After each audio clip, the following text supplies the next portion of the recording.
And then the second element of it, which actually has to do with the actual taxes or the levies and the margins, is where I think a lot of debate needs to be had. As we speak currently, I could actually count about 12 separate margins and levies. 6 of them are margins, 6 of them are levies, and then you have even one or so tax on it. Together, cumulatively, it's about 43% of the price mix. And when you split them, the levies alone account for about 1 CD 73 or 1 CD 70 pesos thereabout, right, of the 43% mix.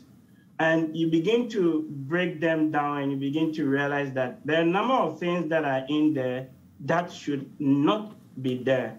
But because the government is in a very tight corner in terms of the finances of the country, unfortunately, it's become extremely difficult to scrap them. So, for example, we were just talking recently about the price stabilization and recovery levy. Right. We were talking about the energy sector recovery levy, the special petroleum tax, which was actually meant to be a one-off tax, but has actually become a mainstay of a number of the taxes that are collected in the sector.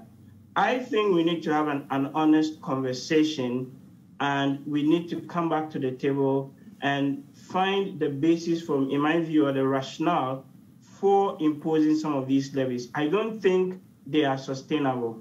In my view, the special petroleum tax could actually be dealt away with. I've advocated for this for a very long time. Okay. I also think that the energy debt recovery levy, and then you also have the energy sector recovery levy, both of them can actually be merged together, perhaps into one levy.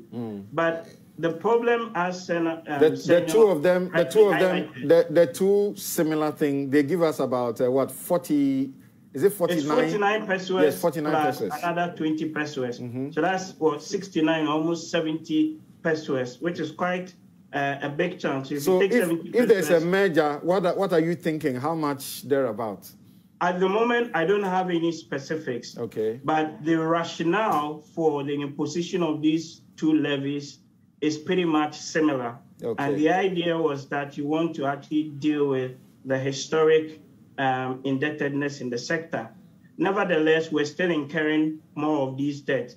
So what I'm saying is that we need to go back to the table to actually do two things. One, why are we still incurring those debts? And number two, are these monies which we're collecting enough to actually plug those loopholes? Those conversations need to be had.